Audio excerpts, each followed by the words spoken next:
And good evening and welcome to everyone. We have quite a crowd here tonight, and all of you are welcome, and we'll get around to introducing most of you in a few minutes here. Every member present this evening, Health and Ed for January. I need a motion to approve the minutes in a second, please. So moved. Second. All in favor, if there's no discussion, please say aye. Aye.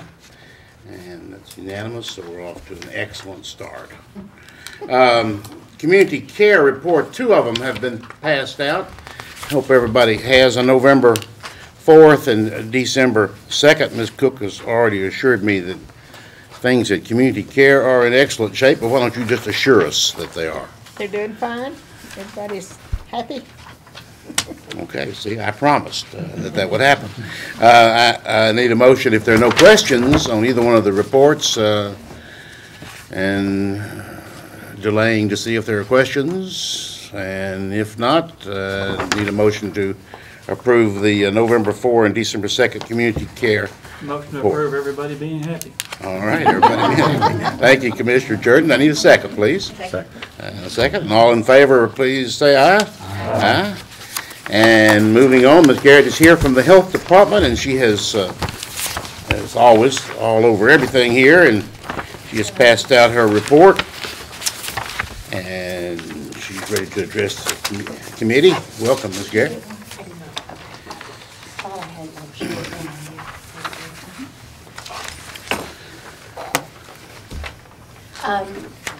Since we didn't meet in December, I have the November and December reports both attached in here for your review. We see a lot of the same where we're increasing still in primary care, the women's health and men's health. At both our sites, we've seen a huge increase in that.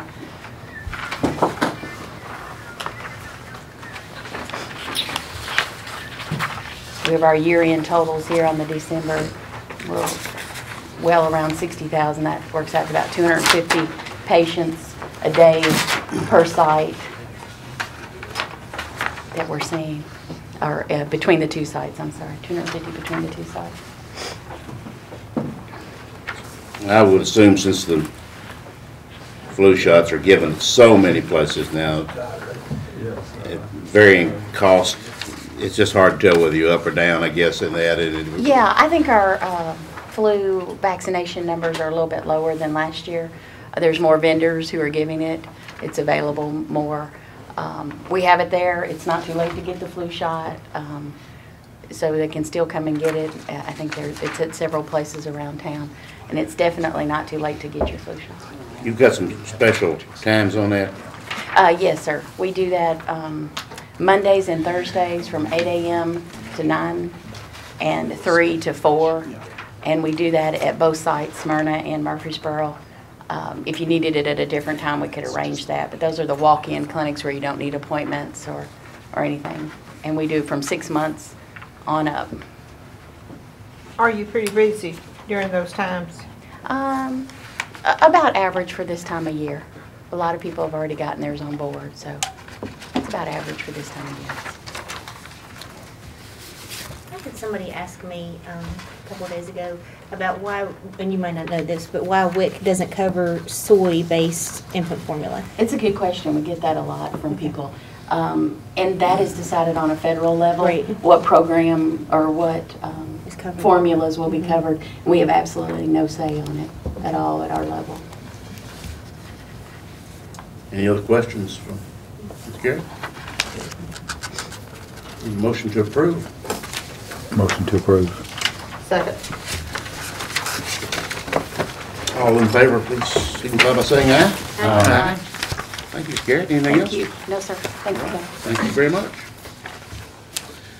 Special project report, and we have a special guest tonight who's going to present that. Ms. Nolan has 2 roles to play tonight. She's going to do the first one right now. I'll move on down because I'm sure the others will come up later.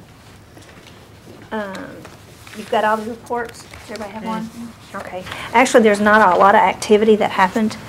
I mean, as far as new projects or anything, it was just the payment of the existing projects. So I'm here if there's any questions for any particular project. public probably needs to know that we've had these, well, let's see. I got mine the 21st or 22nd, so we've had them for a few days for our review. That's normal. We usually get them about a week or so ahead of time. That's good. On page 2, we've got 3 that's 100% complete in construction. But yet you still have not all of it expended. And generally, it's these 3 opened up this fiscal year. And generally, it takes a year to pay out software and some equipment things. Usually 1 year after they open up. Well, I noticed that we spent on it 97% of it. If you go over, for example, let's just look at one, Oakland Middle on page 4. There's $471,000 still not obligated. I was looking at the equipment. There's 112. That's why I would expect to see furniture, equipment, technology for them to continue to still spend on those items. Not so much on the land or the site.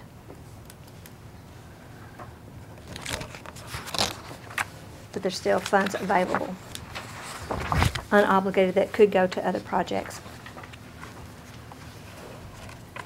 However, these are the funds that we're using on the site work, the architect work on the new high school.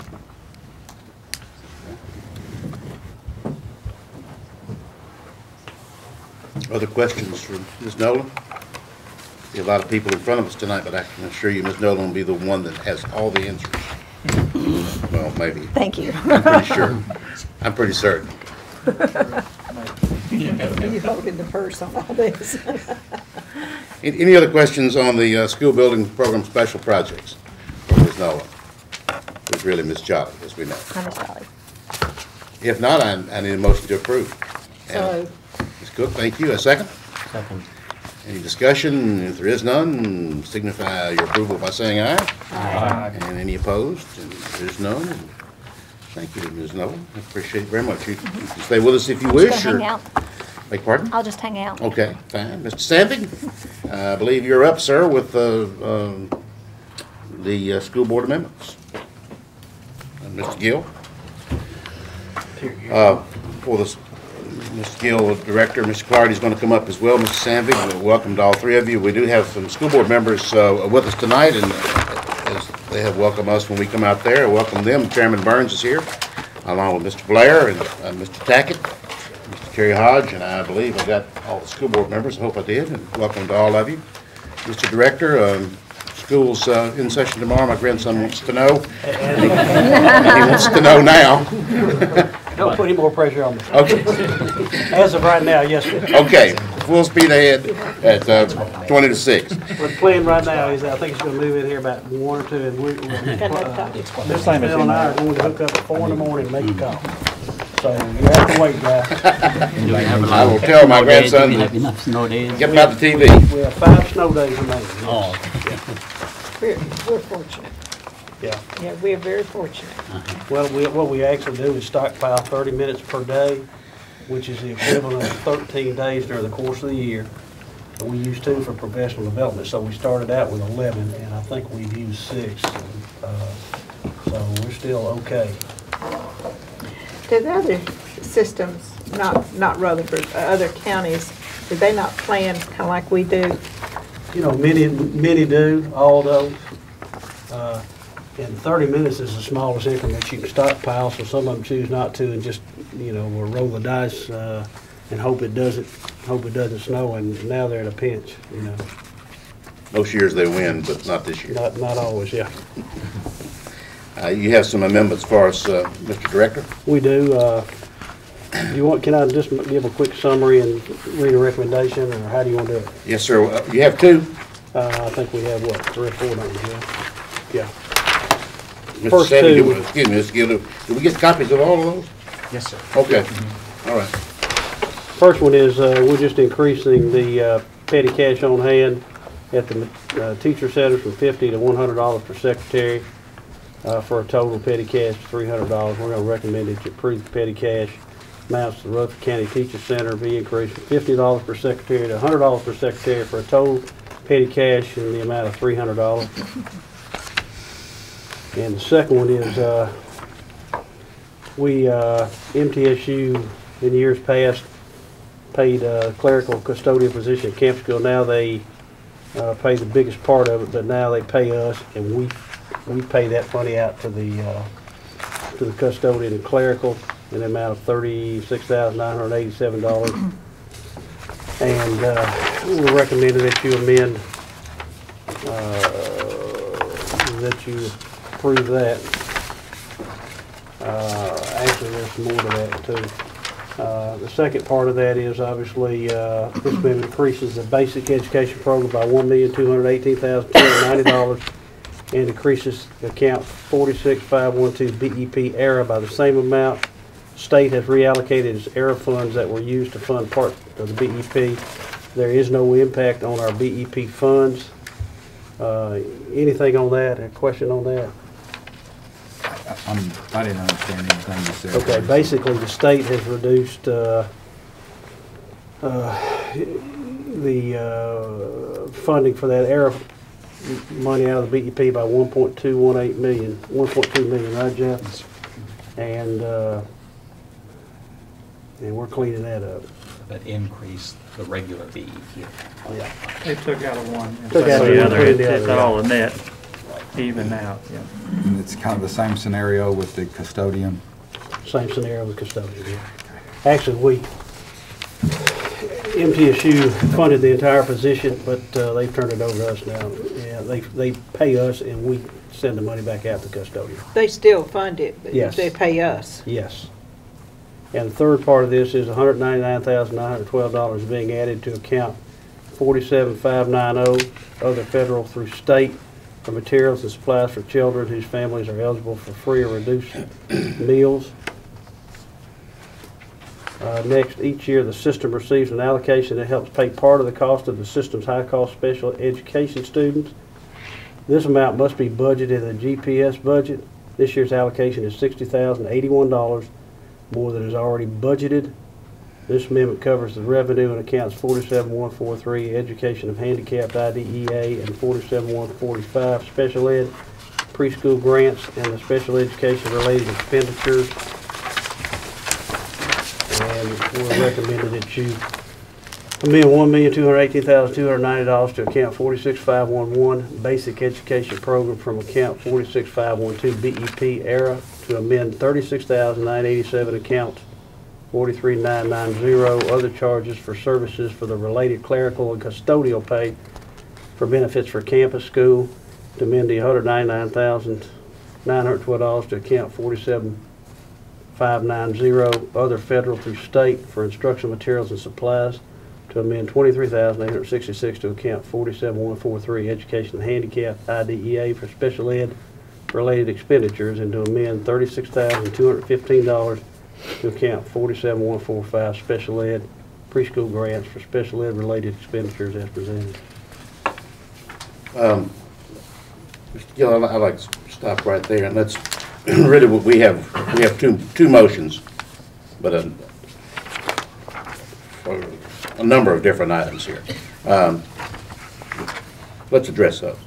Do we have any questions for Mr. Gill on either anything that he read or any recommended motion that he read on these two items? I'll move to approve the petty cash funds.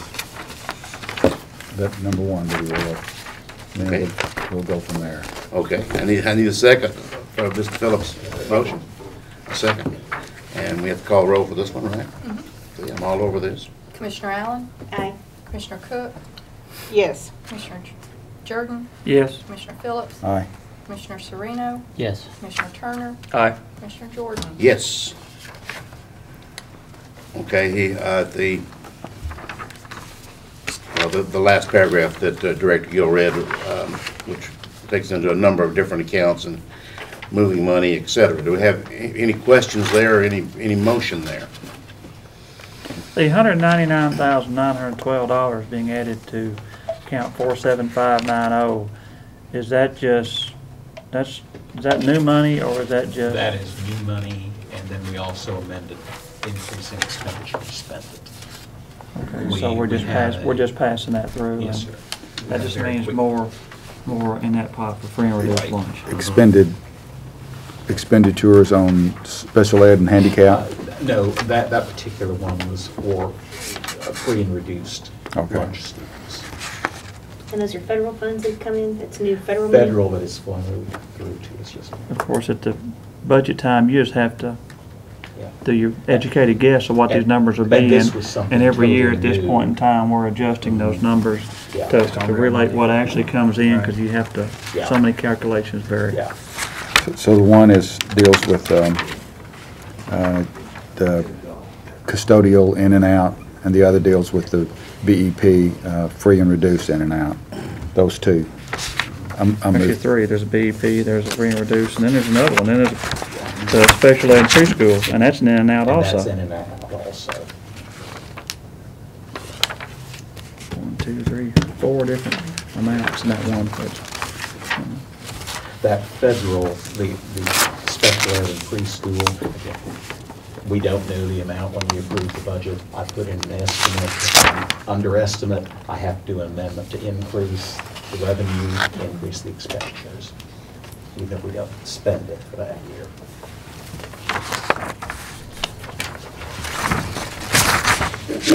Other questions?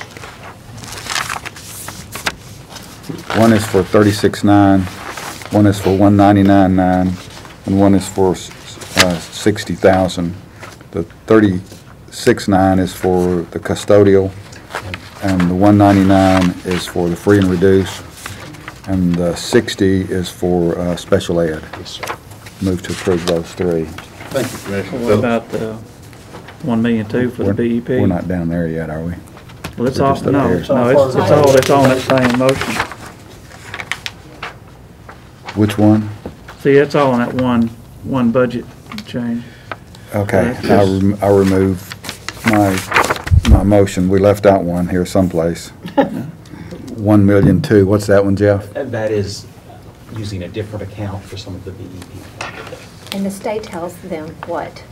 This is money coming from the state, and the state tells them how much is coming from the feds, the ARA, and how much is state. So, I understand the state has said, okay, we're not going to have to use all the ARA money. This is a good thing. To me, it's a good thing that it's less reliance on the ARA money, more reliance on the state. Okay. Reinstall a motion to approve, including the 1.2 for the BEP ARA program. Okay, I don't believe we had a second. Second, Commissioner Jordan. Discussion. Michelle? Commissioner Allen, Aye. Commissioner Cook, Aye. Commissioner Jordan, Yes. Commissioner Phillips, Aye. Commissioner Sereno, Yes. Commissioner Turner, Aye. Commissioner Blair. Yes. Director Gill? Two, the general purpose school budget amendment for 2% bonus. This 2% bonus is for administrative and system-wide staff, needs to be funded from the general purpose school fund and not the education jobs grant that the system has received. And from the GPS budget, $85,673 is needed for the certified staff and $116,687 for classified staff in these positions. The related benefits total $18,531. This amendment reallocates $220,891 in already budgeted certified and classified salaries and the related benefits to the necessary certified and classified lines in order to fund the bonus approved by the board and the REA. And our recommendation is to amend $220,891 in already budgeted certified and classified salaries and the related benefits to other certified and classified lines in order to fund the 2% bonus approved by the board and the REA for the administrative and system-wide staff that need to be funded through the general purpose school budget instead of the education jobs fund grant. Question. Okay? I know you're a man of few words, so you wouldn't have put these extra words in here if they didn't mean something, so I need to know what they mean. The education, With the budgeted, certified, and classified, what does that mean? Obviously, you're describing them in that Yeah. way because it's important, so tell me what that means. certified administrators, teachers, those kinds. However, the issue here is that we receive money from the federal government as part of the Education Jobs Fund grant that had to be used in one of two ways. It either had to be used for teacher bonuses or to hire additional teaching positions, which we didn't want to do because that would be recurring cost.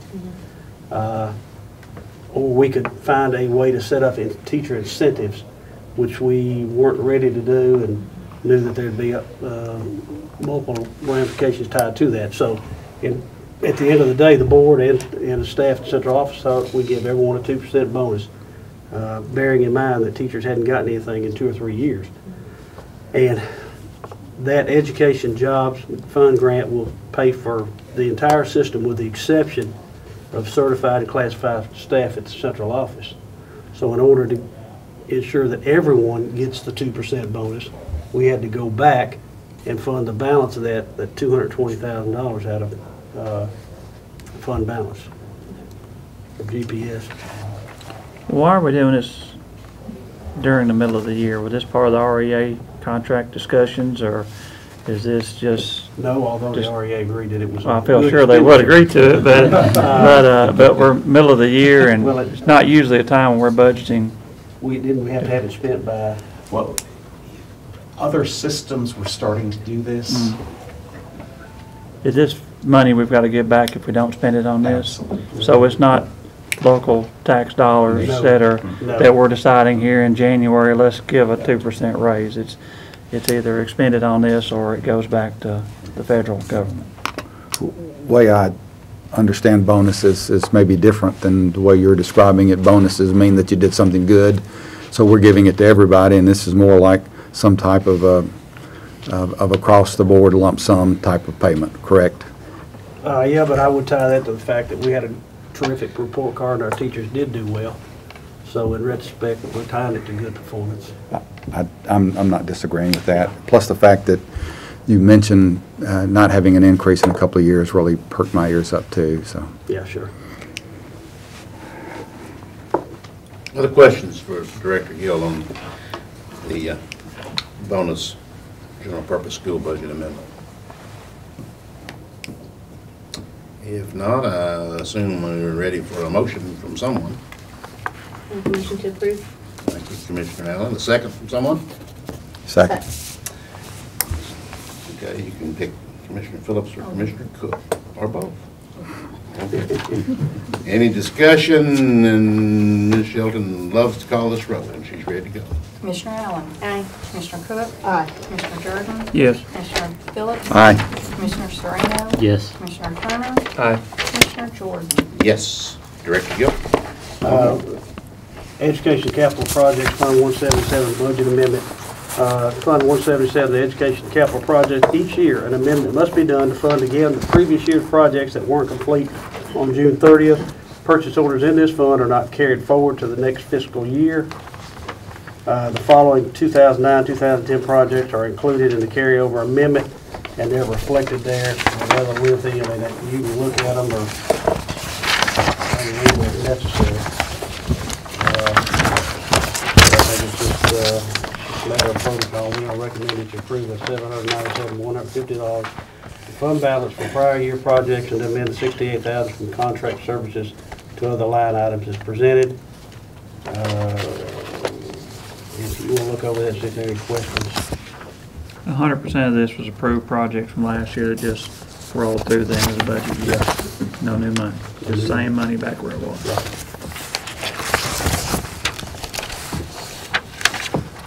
Motion to approve, if you're ready for that. Thank you. Yes, sir, I am. Wait a second. Second. Any discussion? Michelle? Commissioner Allen. Aye. Commissioner Cook. Aye. Commissioner Jordan. Yes. Commissioner Phillips. Aye. Commissioner Serrano. Yes. Commissioner Turner. Aye. Commissioner Jordan. Yes. Okay, Good, doesn't it? moving down the agenda here.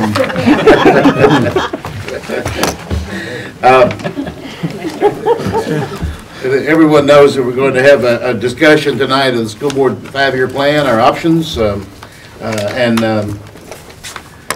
whatever discussion and however you want to go is fine with me. Director Hill, I think it's appropriate. You have addressed this, of course,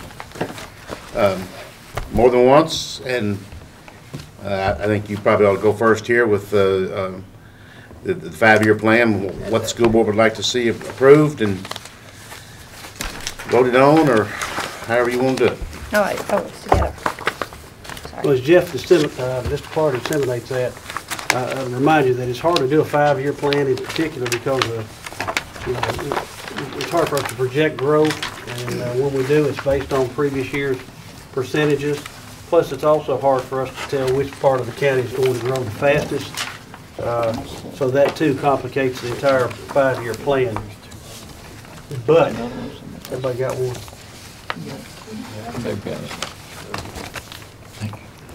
And I want to say, I do want to go through the 5-year plan, but obviously at some point I want to share with you some enrollment figures on anticipated growth of the Smyrna, Laverne, Blackman area in an effort to make our case for building the high school.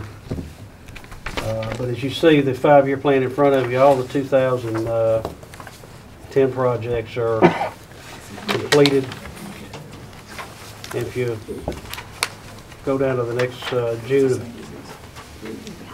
the next box, in June of 2011, plans for this year are campus school renovation, $422,000. McFadden renovation, $200,000. Major capital repairs, $1,678,000. And I intentionally skipped over, and I want to talk just for a second about Laverne High School, Smyrna High School. I know you skipped one. Laverne, and all those three that we just mentioned are part of that major capital project fund. Where 2 or 3 years ago, you folks decided to dedicate 5 cents of our BEP funding towards major capital repairs, and I think that's what, a little over $2 million in Lisa. So we've put that money to good use, and I know you guys are proud of that. We are too. With respect to Laverne and Smyrna bleachers, Smyrna High and Laverne were built in, I think, '87 for 800 students, and the football stadium and the football bleachers that still remain were built for 800 students. And the dilemma is, they don't have 800 students anymore. They have 2,000, and I don't think it's any revelation that in Rutherford County, we do have probably the most competitive 6A football district in the state, and it's not at all unusual for them to have 5,000 or 6,000 people at their football games. Included in that are restrooms that are just incapable of serving their purpose and the clientele that goes to the game. Matter of fact, 2 things come to mind. Gary, what's the capacity at those 2 stadiums? On the home side, there's 1,600 to 1,700 seats, depending on how you stack people in there. And then on the visitor side, there's 700 or 800 seats. So you roughly have about 2,500 seats. What about restroom capacity? You know that? Not very much. Yeah, there's They only want like to handle the 2,500. I don't think that there's but a couple restrooms at the whole place. I mean, it's bad. I'm sorry I don't have that my disposal. Compare that to Siegel. What does Siegel stands hold? Mr. Tackett, you know. We've always thought 4,500 was what was it open. Yeah, I don't know if anybody ever come to see it, but that's kind of what we thought. Yeah, I'd say it's pretty close. So you really got 2 issues, seating, and also you have American Disabilities Act. We don't have adequate facilities for the handicapped or disabled folks. And the restrooms, as I say, are bad. And I'm sure Ms. Cook, being on that end of the county, you've probably heard it before. And I hear it every game. yeah, it's really bad. And we've got, we've done some research, somewhere in the vicinity of, what, $1 million total? We could correct that that issue, and at some point we're going to have to do that. They've asked for years, and I know money's tight, but if at all possible, we'd like to ask that if we do go to Market and Spring and Bar, that maybe we could fix those, do those add-ons and bring them to where they can accommodate the crowd safely and also rectify the restroom issue.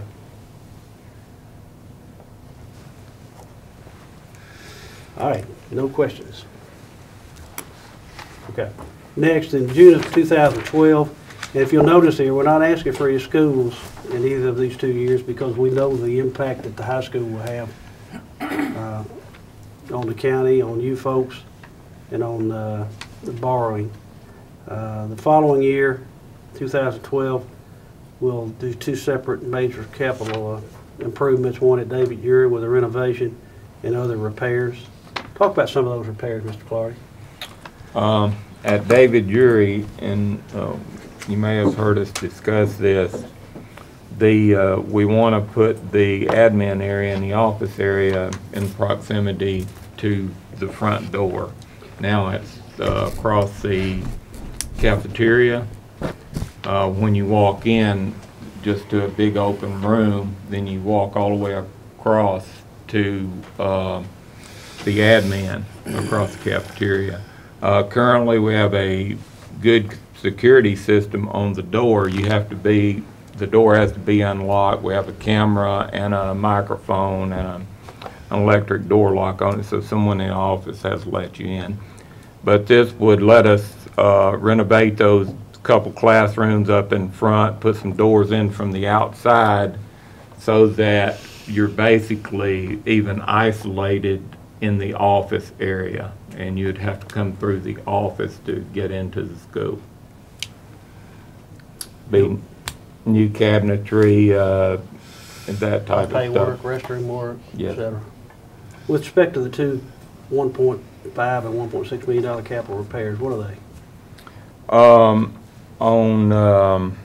Those are just funding for roofs, HVAC, that type of stuff. And I would just want to quickly add that this program is really working. It's made a huge impact on the school system. This last snow that we had that laid around for a week, we had 2 roof leaks, and they weren't major problems. So these funds and the maintenance program that we own has really impacted that. 5 years ago, when I first came, we may get 25 or 30 major calls during a heavy 2 or 3 day rain, and that's over with. So we're staying on top of this.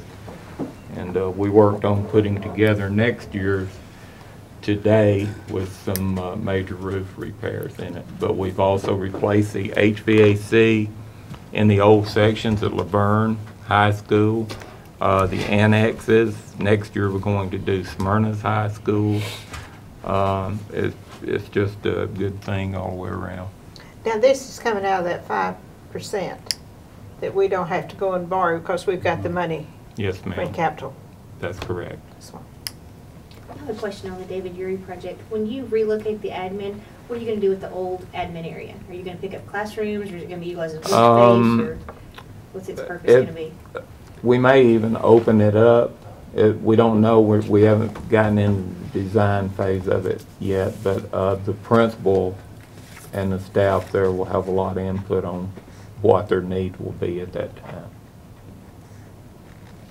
I had mentioned last time we had a health and ed meeting, Mr. Gill and I talked to Mr. Burns and Mr. Clardy about with the David Urey, I'm extremely interested in that, given that with what had happened with Stewart's Creek with someone coming in that was a sex offender that had access to the school, and Mr. Burns said, you know, we're confident that David Urey is safe, and I believe that, but the fact that there's still someone that could walk through that open area with children without first being going through an office area concerns me of why we're not having that looked at as something that we could get done in the next calendar year instead of waiting until 2012. Is there a reason that that was decided that that could wait?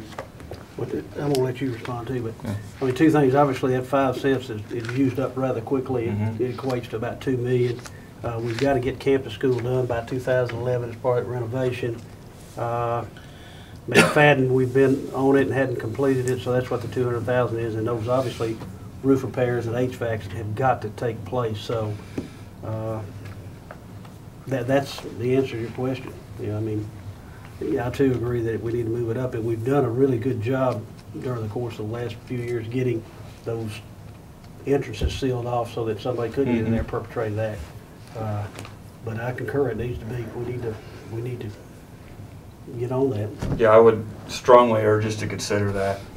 If there's any way possible, we could find a way to bump up that David Urey renovation. It's of utmost concern to me, and I know that other parents that have children in the school, you can't be too safe with children, is my opinion. And I know that's the opinion of everyone in here. And I was curious, and that information helps, but I still think we need to consider bumping that up to something that we can do as fast as we can. We'll see what we can do. How about that? Thank you. Yeah.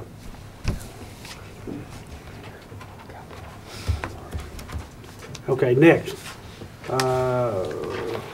2013, Stewart's Creek High School needs to open. It must open. $49,976 and $49,976,500. It's like balancing Will Jordan's checkbook right there. $49. Anyway, and out to the left, you'll see, you obviously know we've already started on the design. And it talks about when we need to start construction. I'll talk about that in a few minutes. Also, I think everyone knows Eagleville is desperately in need of an addition. I think we have 16 portables out there now. They don't have their cafeterias really aren't sufficient for their enrollment now. They're growing. We have plans to large cafeteria. They have no auditorium. They have no stage to do any kind of, theater performances, etc. That's all part of the two-phase Eagleville addition, and we'll talk a little bit more. But our hope is that we could, in 2013, have that open, and we would need to start finding a funding mechanism in June of 2012. Smyrna primary renovation is part of the major capital project, and also additional capital repairs, I assume roofs and HVAC. Following year, we don't know for sure where, but we know our elementary schools in Smyrna and Laverne are starting to fill the schools up to the point where we're needing portables again. Started. Yeah. But we also recognize that it's a major hit for a $49 million high school, so we're trying to find ways that, we can make this doable. So we can pretty much count on an elementary school then.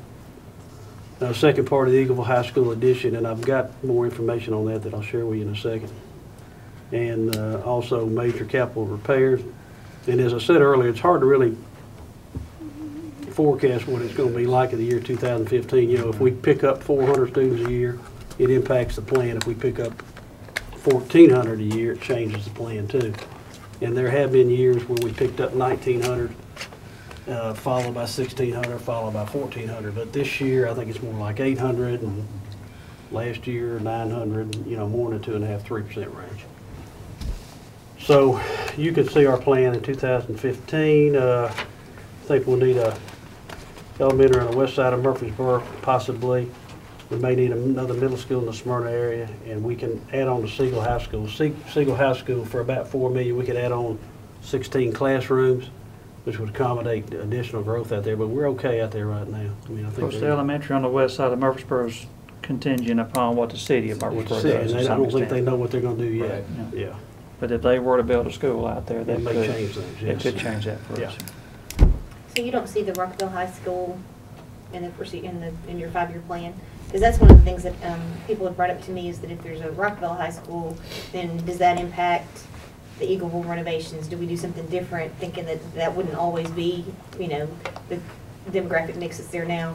I've heard that. I don't see, for example, if we build this high school in 2013, I think you could make an argument for 4 years later opening another high school. Of course, I suspect that there'll be a few portables at each one of those high schools, just like there are now, and that we'll bide some time, and maybe it'd be a year or two out further than that.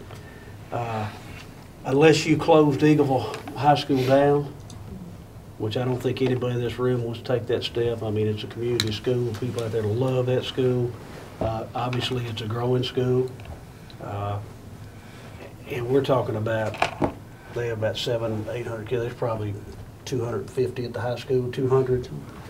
So yeah, I don't think you're making much of an impact by saying, hey, we can build Riverdale, move those 200 there. I mean, pardon me, Rockville, move 200 there. So my answer is I don't think we mess with that right now. Do we feel confident that's always going to be a high school? That's you said exactly what I was thinking. Yeah. Walter Hill, Lascassas, Kittrell, Rockvale, everybody lost their high school 40 years ago, basically. And there wasn't the political power to close Eagleville at that time. But we're 40 years down the road. Yeah. And at some point in time, we're going to build a school at Rockvale. The slab's already there. That's right down the road from Eagleville. And I may get stabbed in the parking lot for saying this, but in my opinion, we need to look at if it's feasible to have two high schools that close together. If a K through 5, a 6 through 8, and a 9 through 12 is the great scenario for the whole county, why is it not right for Eagle?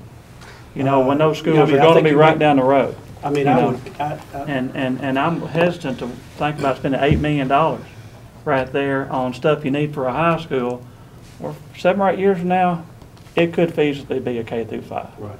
I mean, I'd want to make sure we put all those questions to Yeah, I mean, to I think bed. you make a good case. I'd probably counter that with, you know, again, they got 200 kids. It's not like, if we move the high school out of there, it's not like you've really rectified the real problem. They're still going to need an auditorium. They're still going to need expanded cafeterias. The classrooms themselves are probably, you know, 1/4 to 1/3 the dollar being invested in a building. I anticipate them still growing. I think even if you move the high school out of there at some point. Well, that could feasibly be a K through 5 at some point. Yeah, or, yeah, it could be. And then it would work for that. It would, it certainly would. And it's So- no farther from Milton to Oakland than it is from the county line to Rockvale. You people talk about Now, wait a minute, distance say that travel. again, please. The kids that go to Oakland are coming from Milton Yeah. or the Wilson County line. It's no farther for them. There wouldn't be any farther for somebody that lives at the Mhm. Williamson County line to come to Rockvale, to where the Yeah, high school will be. Yeah, I agree, and I didn't say you couldn't make a case Yeah. for it. And I know it's very unpopular to even talk out loud about not having a high school for the rest of eternity at Eagleville, but And if they get sewer in there, that's what I'm thinking about. Not today, but tomorrow, and sewer comes in, we've got a mess down there. Right.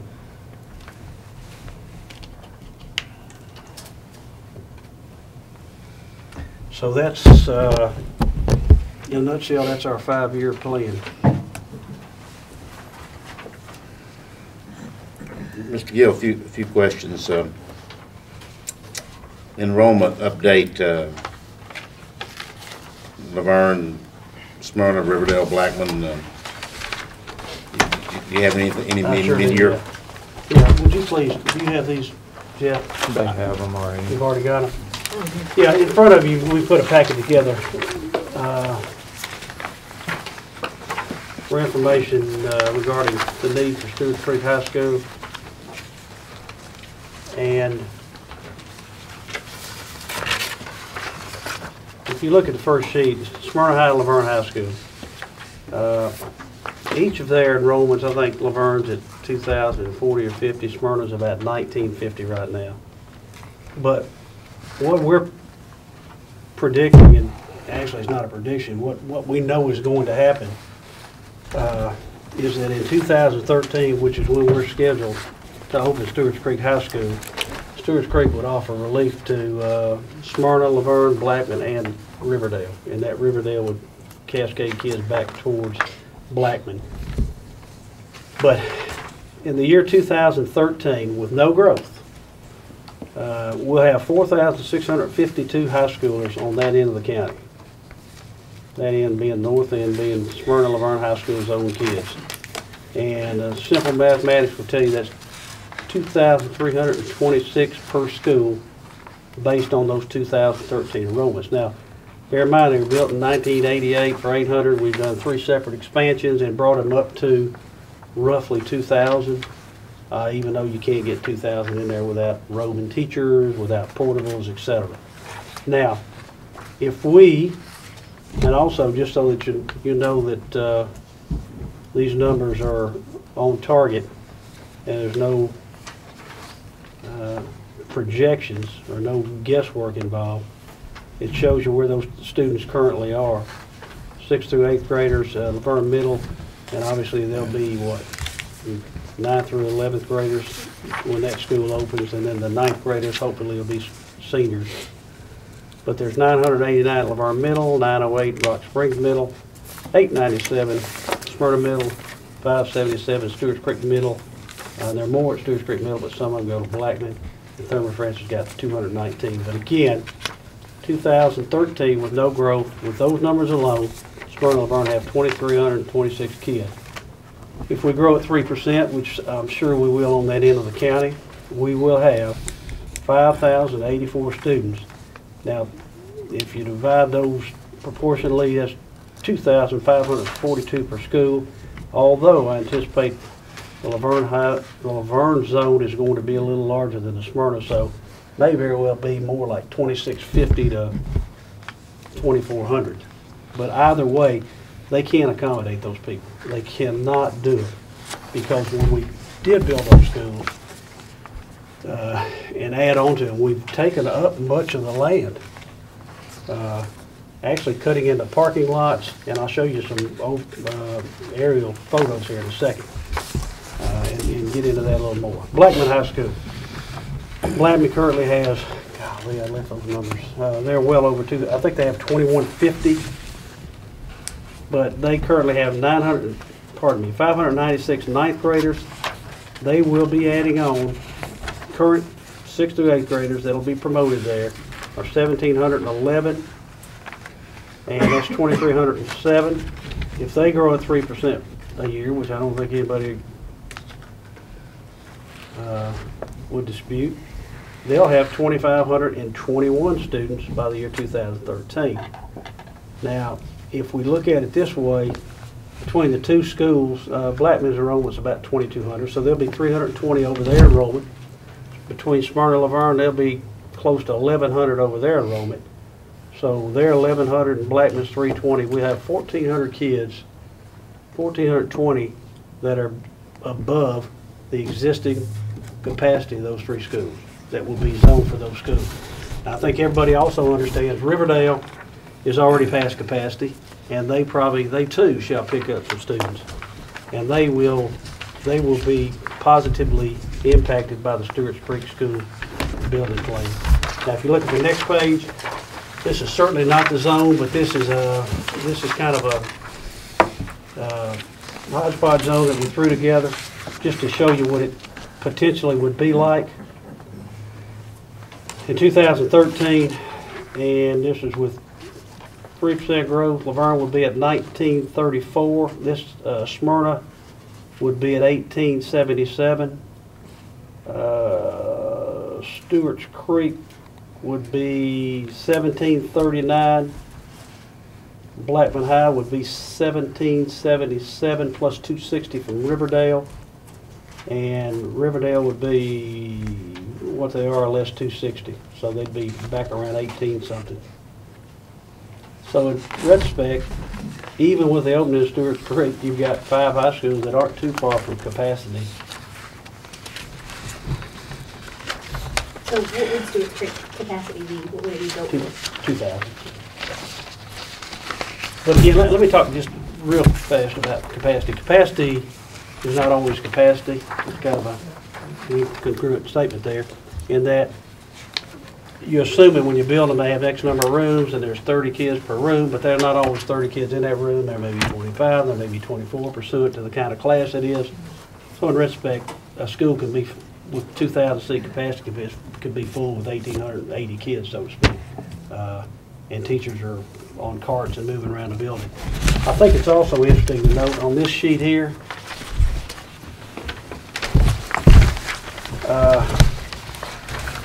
currently Blackman has no portable.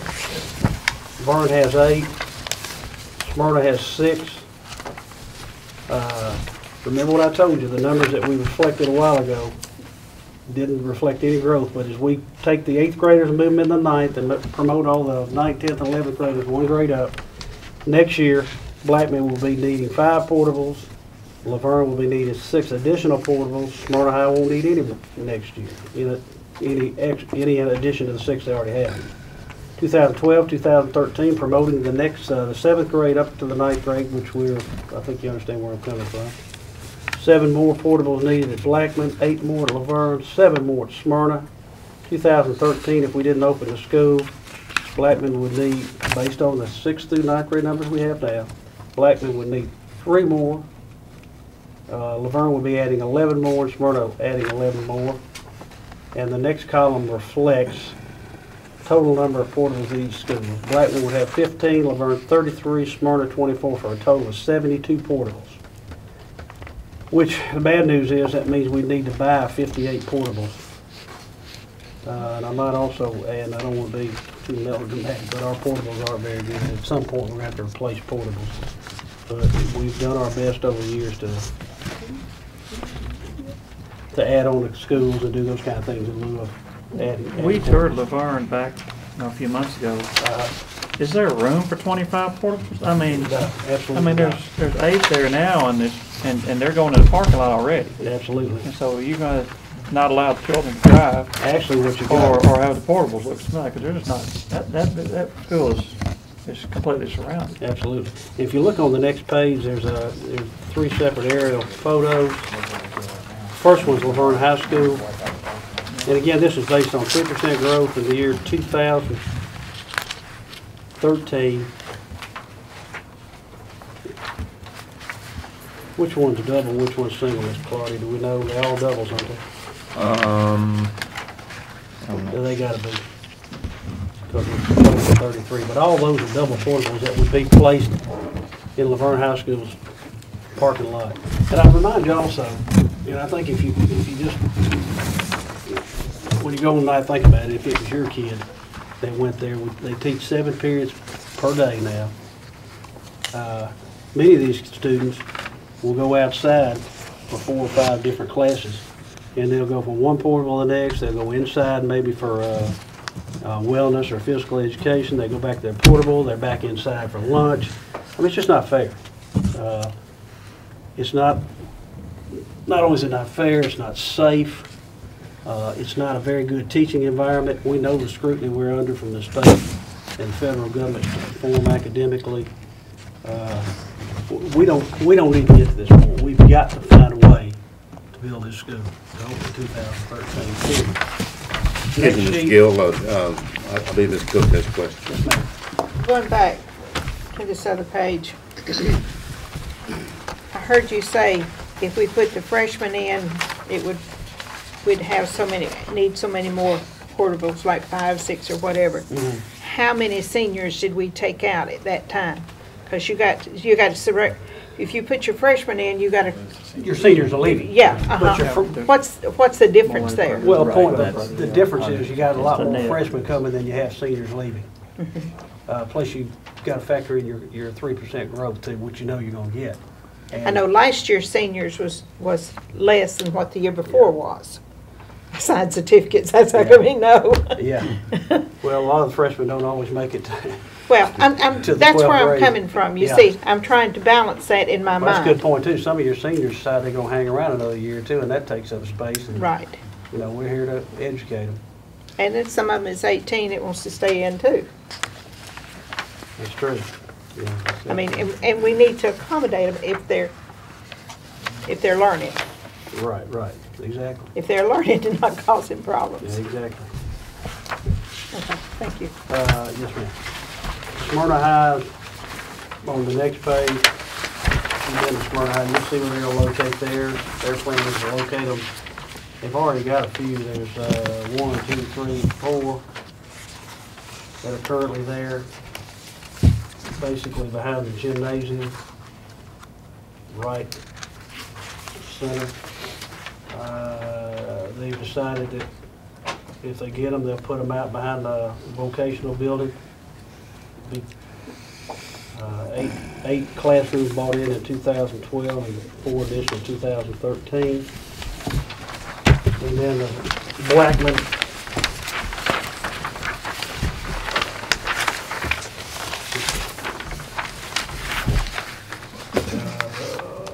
Just to the left of the center, you'll see where they'll start stacking them up.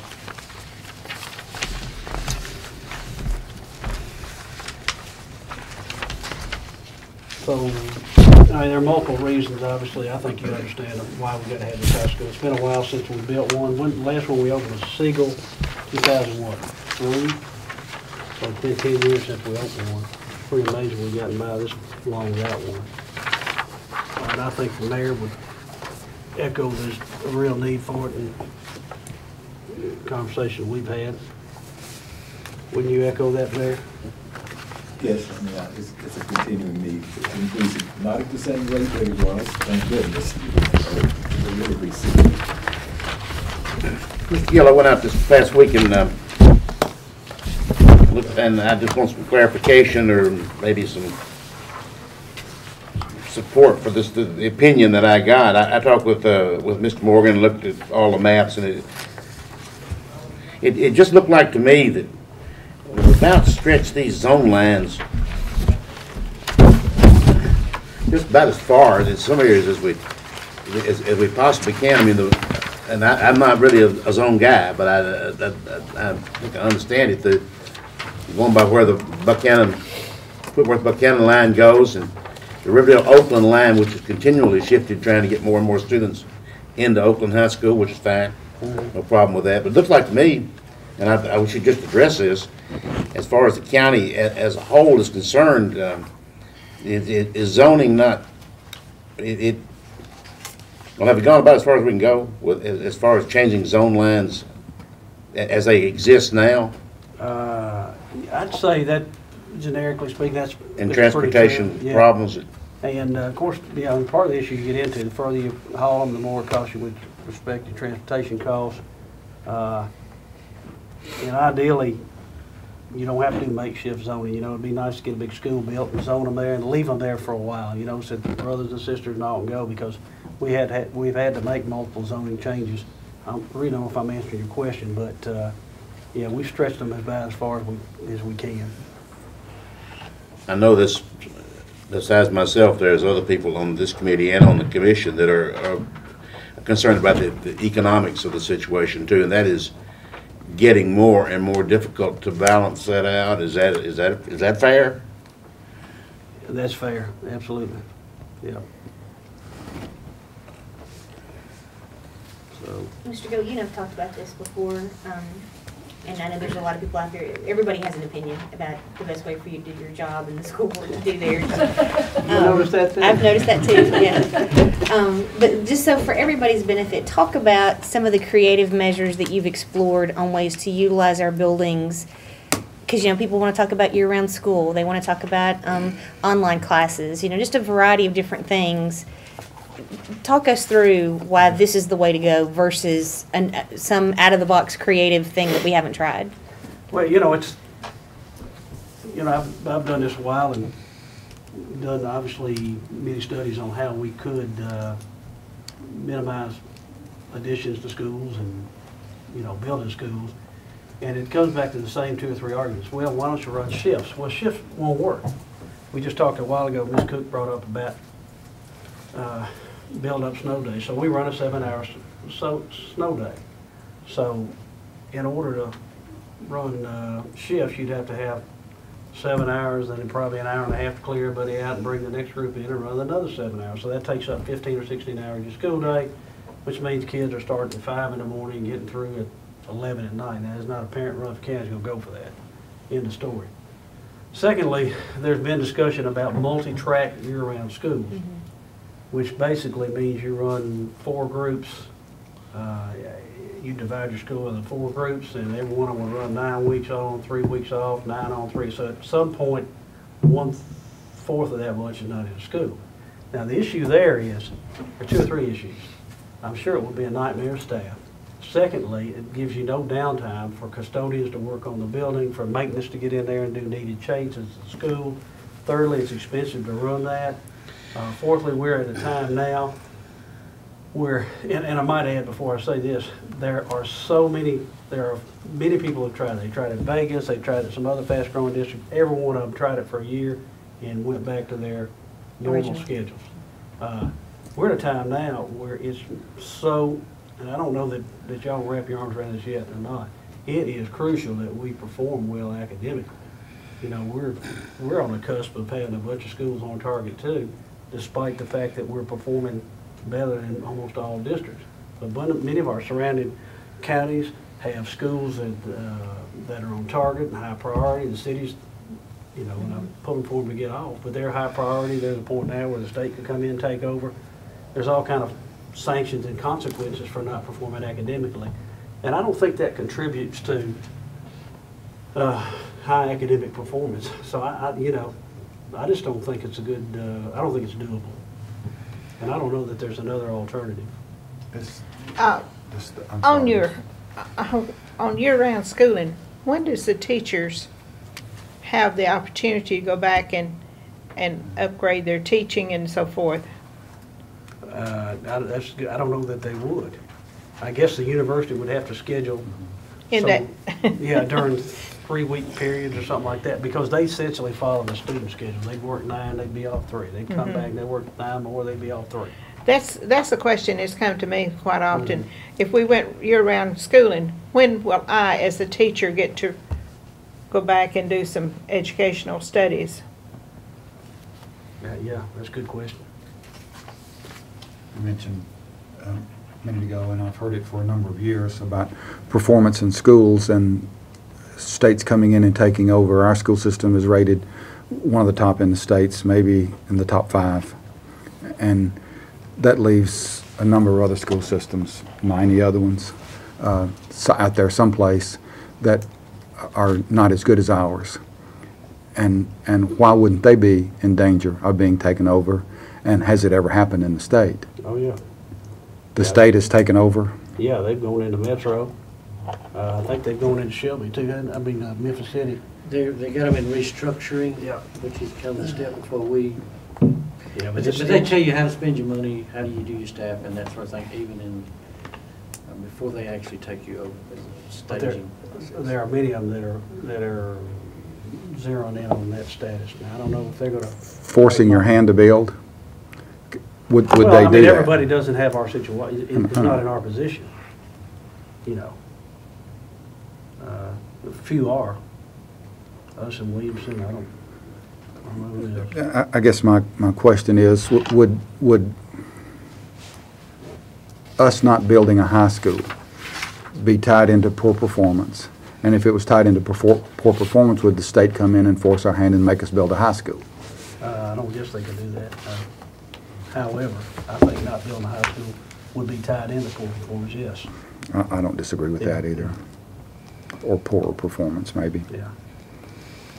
I think Washington, D.C. may be in worse shape, which is ironic. It's right behind the Capitol, but I think I believe they have taken over a number of schools, fired everybody, matter of fact, principal on down. But you know, on the grander scheme of things, I mean, do we really want to have 1,500 kids that are displaced and stuck outside in parking lots and behind buildings in portables that are unsafe? And many of them are unsafe. I hate to say that. I'm sure there's some parents watching. I mean, are we that kind of county?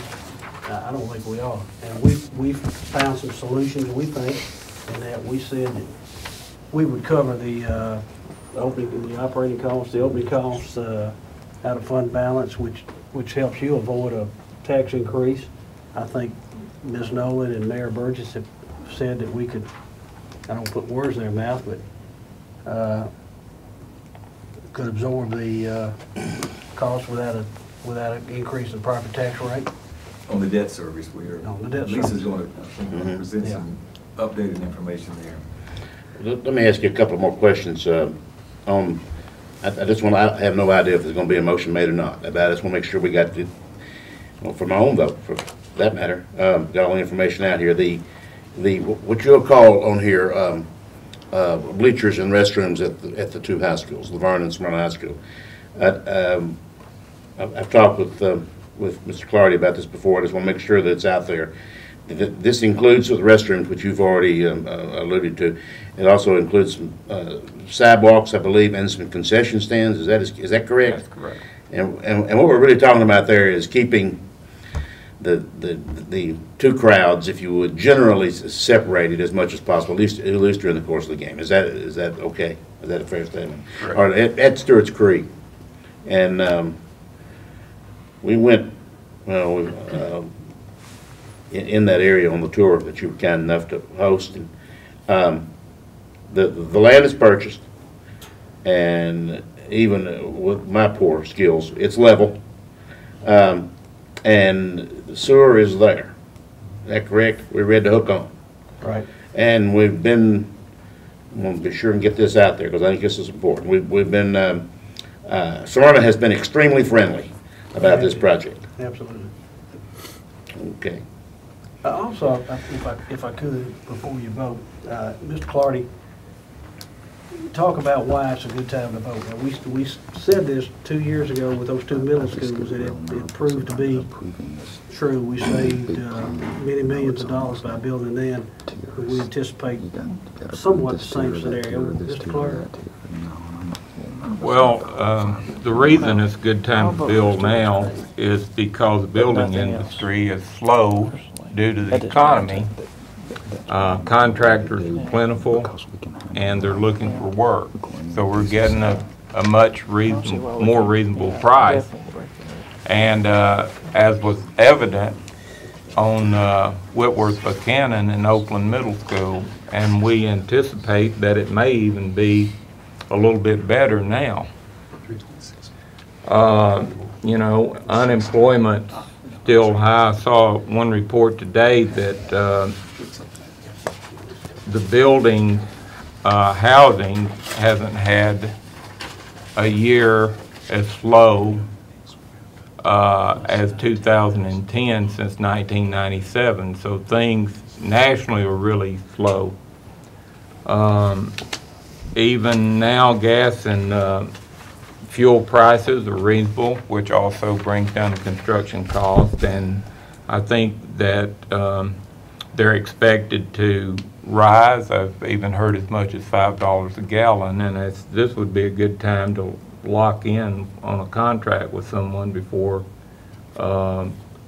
energy prices rise. I think the worldwide commodity prices are also predicted to start rising, like steel and things, at some point. We don't know just exactly when. As Mr. Jordan said, the Stewart's Creek site is ready to go. We don't have to purchase any property. We did leave some grade on the site to drain the water so our pad wouldn't be damaged that we built. So we'll have to do some building up in that area. But we're using the same plant as Siegel, except it's updated. We have made some changes because the career technical education has changed. So we're trying to meet more of those needs, like Blackman, as we've gone through the years and updated that. And as I said earlier, as Whitworth Buchanan, on our original budget, we were a total of $5 or $6 million in there. We saved, even with the $500,000 we came to get back because of the permitting, we were still saved $4.5 million or $5 million on that. So we see that you know, as significant savings on the high school at this point.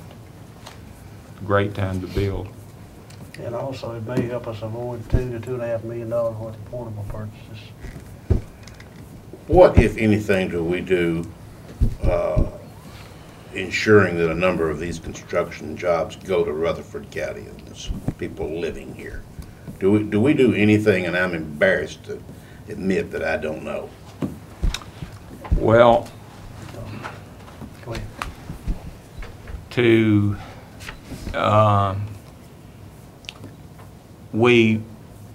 It's basically, we take bid from the general contractor. And the subs bid to the general contractor, and we look at the money amount. on the contract.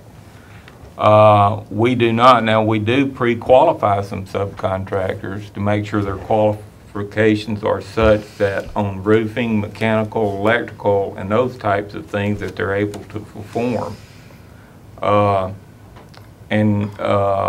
Make sure that we don't get a general contractor who takes a bid from someone that can't perform. But as far as, you know, we look at the dollar amount.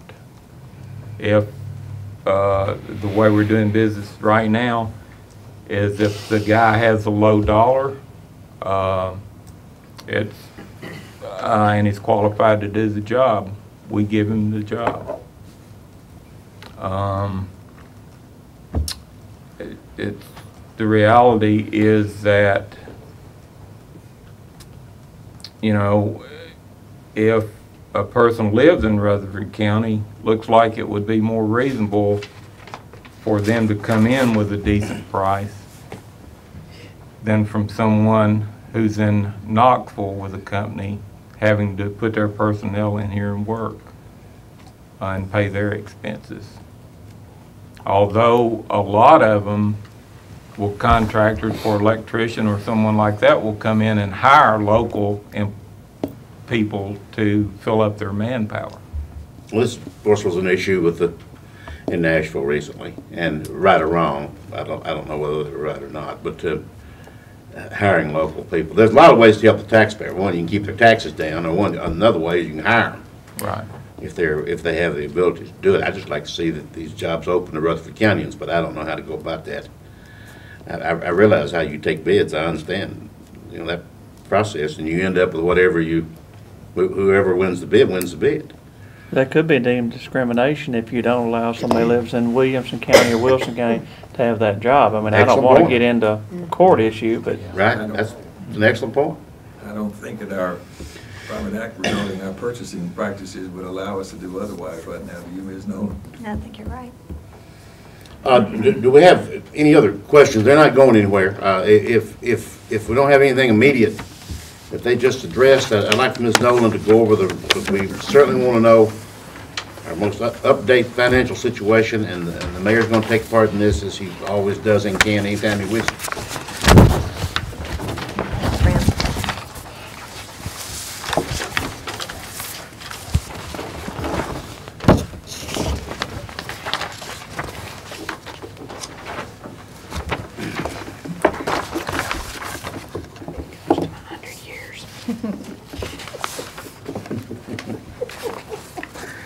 I didn't want to overload you with a lot of paper and a lot of things you've already seen, but this top document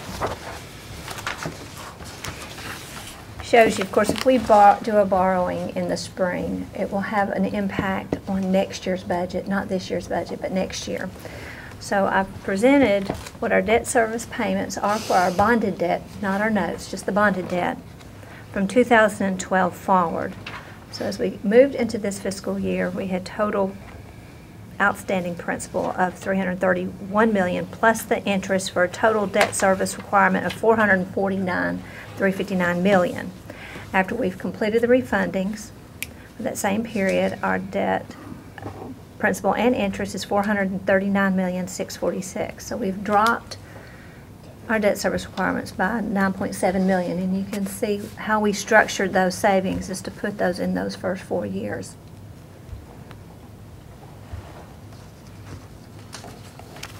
Now, if you go to the second page, this is where we start trying to do some planning purposes. Column 1 is our total requirements. Number 2 is our other expenditures, where we pay trustees commission and some other debt service costs. That 3.1 column is an estimate of $50 million borrowed at 4.75% over 20 years and level debt. These next 3 have to do with the notes that come due, and I just tried to present those as they would smooth out if we were to take those notes out in bonded debt. So number 4 is the total debt with the $50 million. So in that first year with the projected revenues and the assumptions that I used is that the penny rate would increase about 2.5%. Now that's low, but things have happened. So I expect an increase, but I'm just not quite sure how much it is. Typically it'd be 4.5, 5 is what we've experienced in the past. Also, on the revenue, I did not reflect any revenues that we would earn off the borrowing, the money that we would borrow, the interest cost, the interest earnings that would also flow in here. So that's not in there. So just know that I've been very conservative on my revenues. So with this in place, I would be showing that we would use 3.4, nearly 3.5 million of our fund balance. That estimating our fund balance to come into next year at 32.6 million. We would draw that down almost 3.5 million, but assuming a 65% requirement, we would still meet our fund balance requirements in year 11-12.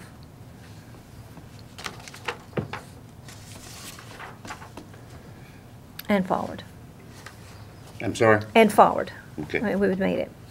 Now, as I told Commissioner Jordan, we did 50 million. 50 million is the estimate of the school, but I don't want y'all to forget that you have other obligations beside the schools. You've committed, as a commission, committed to Joby Jackson Road, and initially when the commission approved being a part of that project, the estimate was 2 million. It's grown to 4. So our estimate right now on the Joby Jackson is $4 million, of which we have not borrowed anything.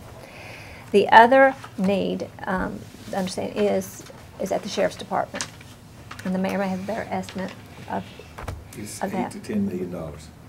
We've kind of used $10 million. So Is that expansion or improvement? Yes, expansion and And renovation. So those things you still have out there that we have not borrowed on. But what the mayor and I have told you consistently, we felt like we could do 50 million without much problem with the debt service requiring an increase.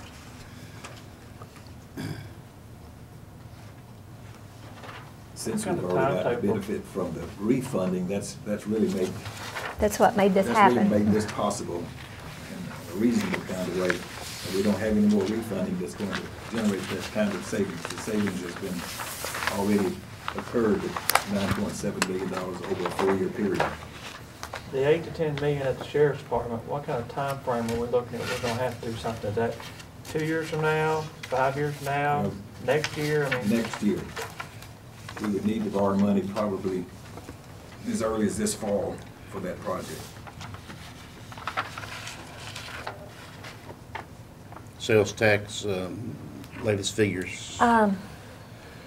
It's above 5% increase in what we had last year, which if we stay on track, we'll receive $2 million more than what our estimate is.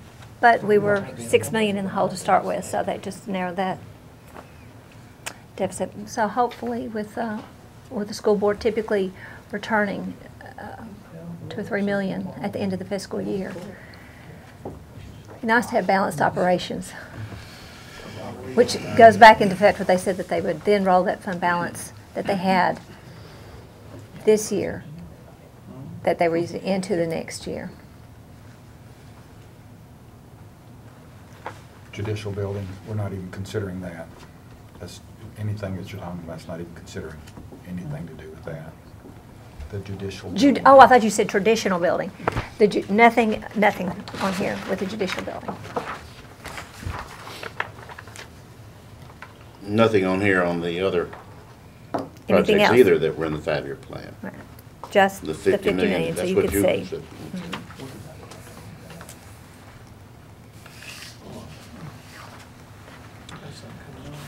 Well, I'm sure everybody in this room would like to know if we do this, or any of this, or all of it, whatever, are we going to have to raise taxes? All of us would like to know the answer to that question, and if so, how much? But I don't know that we can get much more information than we have now. And I don't know how to summarize this. If Well, maybe the mayor needs to summarize it, but bail me out, Mr. Mayor. What do you think? Oh, me. Well, let's start with the BEP funding. And Jeff can help here. I think we're going to get at least as much money next year as we got this year. Now, whether we get an increase or not, I don't think we'll know for a while. Do you, Jeff? We should have an increase, if nothing else, because of the administrative positions at our 2 new middle schools that got no funding this current year. Okay. That won't be much. That won't be much. That won't be Anyway, much. there could be something. I really It's believe better than nothing. they will at least give us the same funding. And we don't know how much more, but we really need the growth formula. Do you think we'll get the growth formula piece of it, Jeff, or not? It looks as though we will at this point. Well, that's critical. Saying that to say, if we add anything else, if we build the sheriff's what have you project, we're going to need some more debt service money. We're still in pretty good shape here, but I would hope we could have some discussion. I know this 5%, the 5 cents that we're using for these capital improvements is really crucial. We may have a little flexibility if we could work with the school board. If we really have a difficult time with the debt service, and maybe we won't, maybe there's a little bit of flexibility there to make us whole for 2 or 3 years so we can recover ourselves a bit in that respect. So they've done a great job backfilling and doing a lot of corrections, but there's 2.3 million. Maybe if there's a little bit of that we could use if we have to in a crisis. I think we'll keep that discussion open, not make any commitment. But past that, we're not going to have any new reoccurring money out of our property tax. Do you think, Lisa? I mean, we've not raised our property taxes this year, and there's no appetite for doing that. And we're having a substantial number of our commercial property owners to appeal our property appraisal. So we don't know for sure if we're going to collect all of our dollars that we have out there on the table even at this moment. So we're a little bit concerned about that. So that 2.5% increase I have may not come to fruition. Well, you put 2.5% in, and according to your note, it's 4% the years After thereafter. that. I'm concerned about her 4% the years thereafter. That's the reason I think we need a little flexibility, maybe in that 5 cents that's sort of on the table over the next course of, until we see how that sort of works itself out. Now, Mr. Gill has repeatedly told us he can open these schools without any new reoccurring money. That is crucial. If you don't do it, just get ready to raise your property taxes. If something happens that he can't do that, and that's all tied to that BEP formula, then you won't have a choice. Because we don't have any reserves in the leftover that we can use. And they don't either. The school board doesn't have any reserves. Right, agree. I don't have updated assessment numbers. The personal property is not due until March. So, I mean, the numbers I get from the property assessors is not solid numbers yet. Nothing I can use.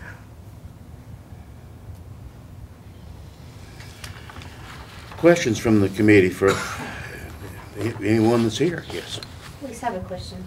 You used the 50 million, which is just EMAP for the school. It's not the bleachers or Eagleville. No. I mean, it's $50 million for what you might want to spend it for. Of course, that number is subject to change according to bids. Oh, absolutely. Like that, you know, it could be 3 million less, could be 3 million more, depending on what bids come in. Was that If they enough come in money? significantly over, we don't have to award the bids. Does that include enough to have the Eagleville No. addition, the first phase in it? No.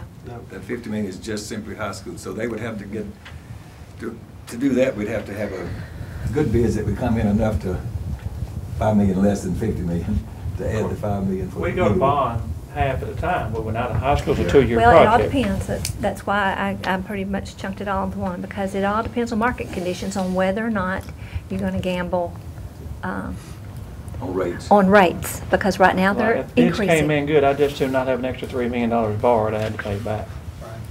Because Yeah. personally, I'm not ready to support the bleachers or Eagleville at this point in time. I don't want to borrow anything for those if we were going to market. You know, I'd rather concentrate on the high school personally, but I would be reluctant to borrow extra money. Although I do like to lock in at 3.6 or whatever instead of worry about going up. The interest rate in the last 6 months on 20-year bonds has gone up over about 0.8 of a point. So it's in the upward, it's sort of stabilized again, but it's been moving up quickly in the last few weeks. I need to just remind the committee about the Eagleville Phase 1 project, and that is it passed this committee in February, and it will go to budget. However, budget, like they do with everything, will have their say-so at that point. And now, we won't be doing any borrowing on Eagleville Phase 1 until June of 2012. In other words, when you go to borrow, if you support the high school, that's the only thing we're asking for right now, with the possible exception of the bleachers.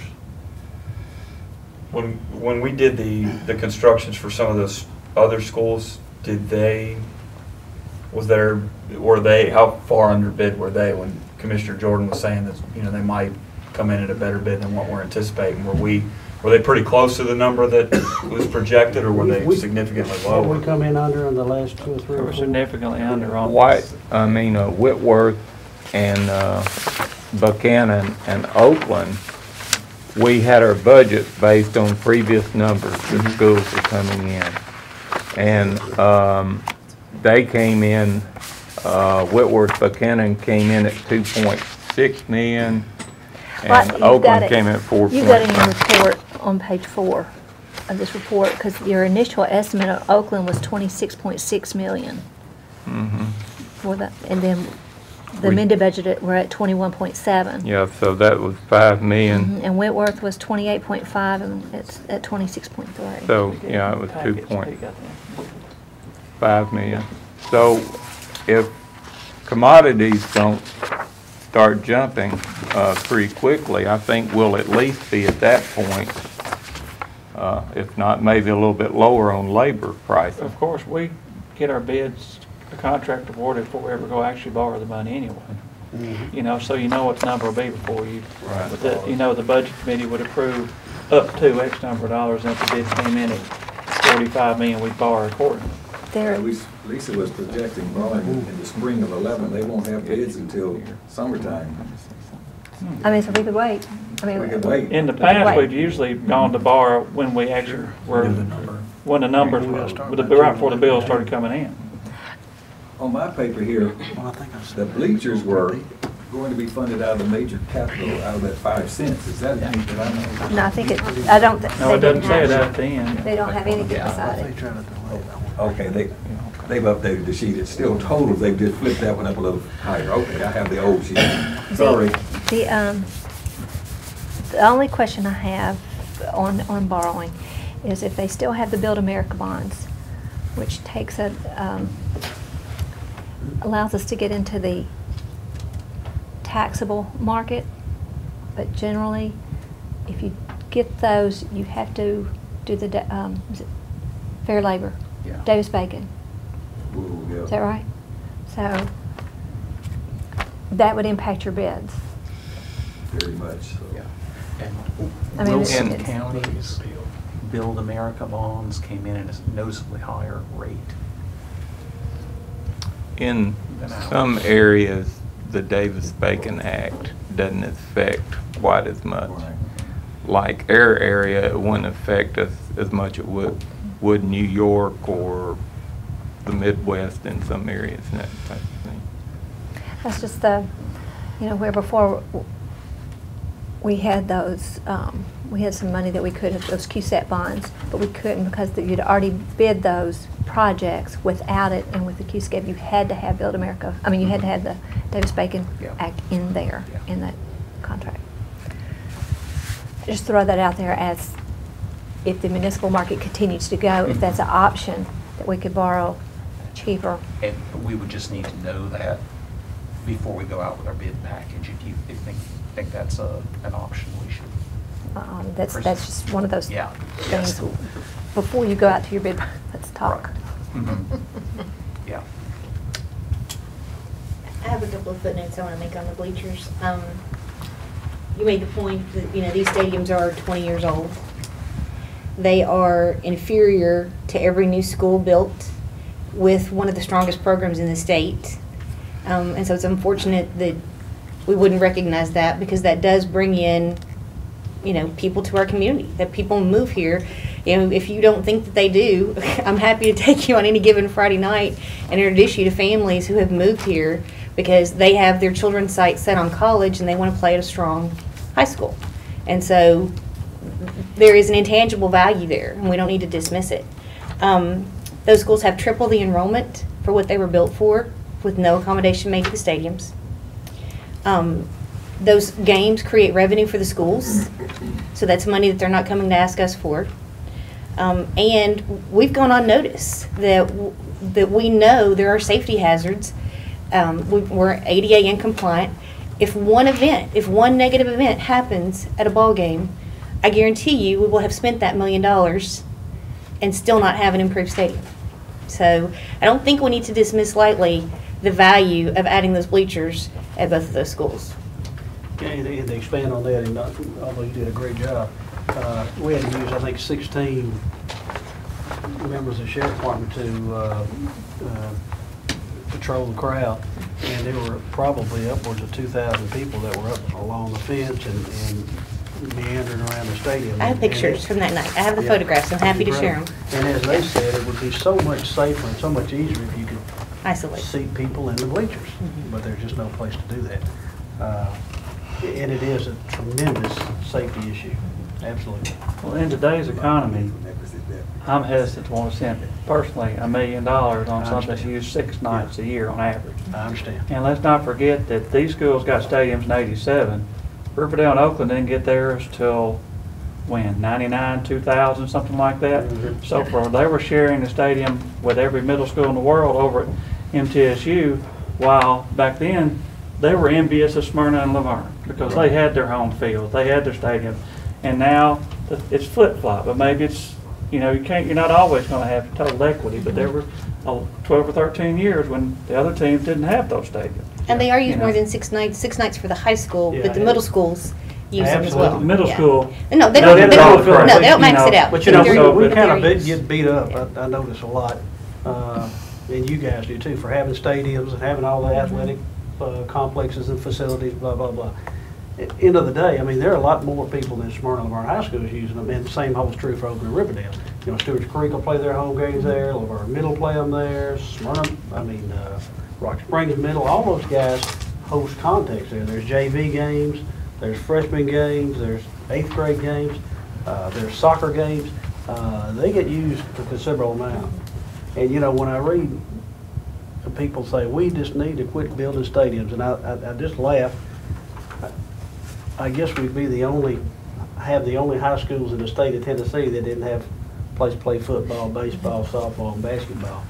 And contrary to what anyone believes, sports teams contribute so much to a school. To a sense of community. Absolutely. And parent involvement and business involvement.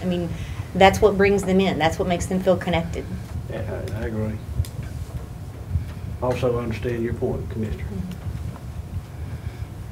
Mr. Tackett, what was the enrollment when you were at Laverne High School and taking teams to the sub-state down there? 800 or 900 maybe? I think 1,000, something like that. Right. It grew. I remember filling out the form when I was there, and like 4 or 5 years after that, it was like 12 or 1,300, and it's now over 2. So I don't see any reason to suspect why numbers would drop. I just don't see any reason for that. Well, they also say, the best offense is a good defense, and the best offense, or the best way to protect ourselves against, a lawsuit that, and this is such a litigious society, we don't need to overlook that. Is it a better investment to invest that for those improvements now than it is? Because there'll be no denying it. There'll be no saying we didn't know, weren't aware. We're knowingly creating an unsafe environment and inviting something to happen. Other discussion or questions from any committee members?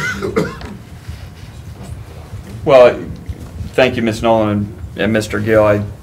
I guess what I've come to discover is I think everybody recognizes there's going to be a need, there's going to be growth, there's going to be a need for school, but the real issue that you touched on is at least in my area, I haven't gotten any phone calls about the new school, but I've gotten them about, you better not raise my taxes. And that's where the real crux of the issue is. The If we school's gonna be in don't, your district, isn't it? Wouldn't the school be, Mhm. who's this? Steve's, Commissioner Sandlin. Okay. And I've called him. Commissioner Sandlin. But we need to look at, I mean, it obviously needs to get done, and I appreciate you bringing the information you had towards, for the committee to know, here's what we think we can do without raising those taxes, because ultimately my responsibility is to the people that elected me to represent District 10.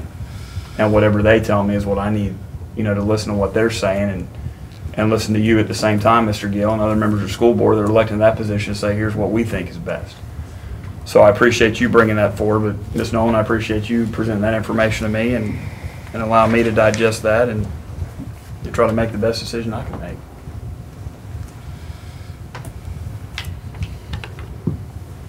One question of Mr. Gill and Mr. Clardy is, going back to this major capital fund, is there some available dollars there? I mean, we've had 2 or 3 discussions about the bleachers and about maybe moving up David Urey.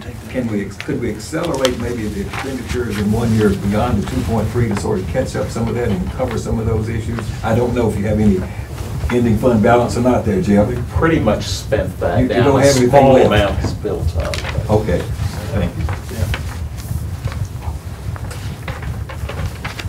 I guess I view it a little different, Commissioner. I think our real obligation is to the children. I think it was Dr. Bob Baker said, we judge the community on how we treat our children. I think I serve the public too, as you do, as we all do. I don't know if my priority would be always what the taxpayer says or what the kids need. And I really struggle when I hear those kind of statements, and I don't think you meant it in a bad way. When I hear that we may be willing to put 1,500 or 1,600 kids outside in portables, and it kind of almost viewed as we're de-emphasizing education when we do those kind of deals. It's not any big deal that we're willing to make those kind of sacrifices in lieu of maybe, and I know you guys sit in a different seat than me, but sometimes where you sit in terms of where you stand. But I don't, we don't have taxing authority. We've been out here many times with construction needs, and you guys have done your best to fulfill them. But we've never been down here with a greater need than this high school. Pure and simple. As Commissioner Jordan said, how are we going to put 500 or 600 more kids in a parking lot at Laverne? They may not be in any given commissioner's district, but the fact is, I think every commissioner in here represents the entire county when they vote. I could go down there tomorrow and we could send out a school messenger in your district encouraging everybody to call you and ask you to support Stewart Creek High School. And I hope that wouldn't be the ultimate factor in whatever decision you made. I hope the ultimate factor is, hey, we don't need to let the school system have 15, 16, 1,700 kids stuck outside of schools in portable trailers. It's not fair to kids. It's not fair to your kids. I heard you made a real passionate plea for David Urey, which I respect, and I agree with you.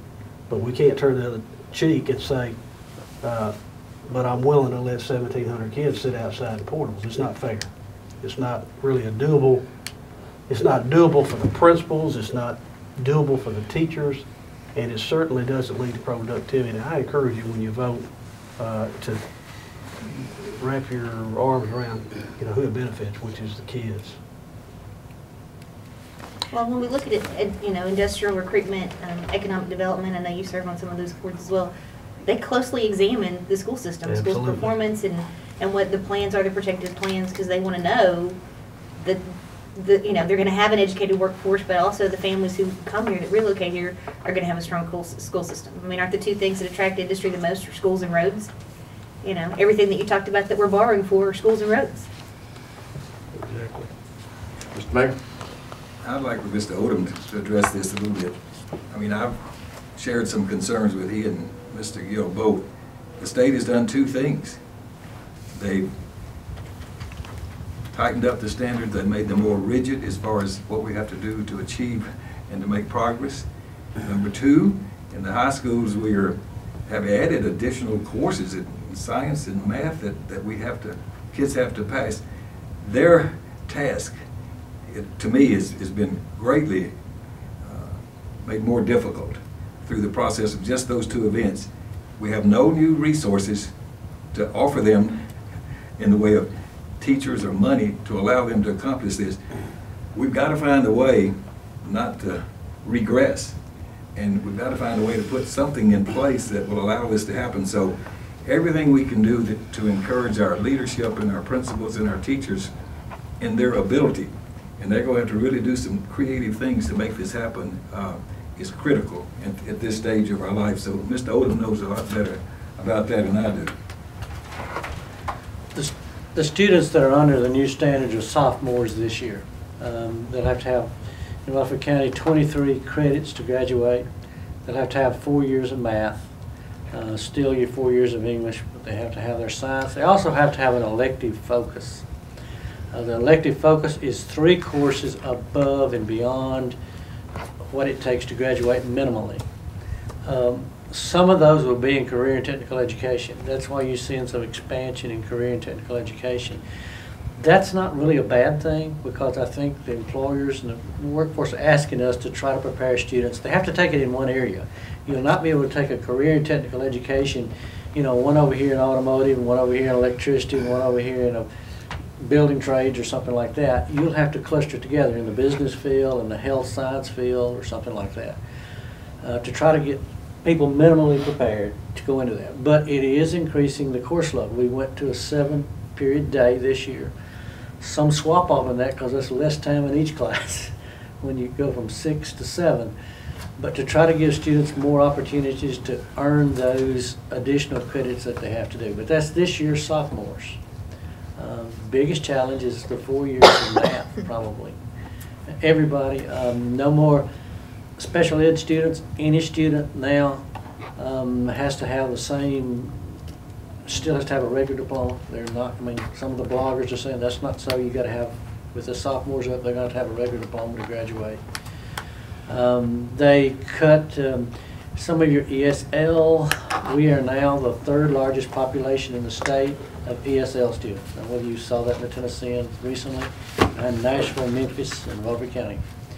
So we have to serve those. We must graduate those in 4 years and 1 summer, just like everybody else. They're taken away for a while up until this year.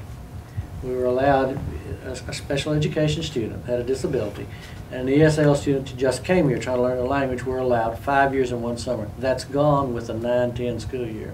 They have to graduate in 4 years and 1 summer like everybody else, which is immensely kind of unfair to me.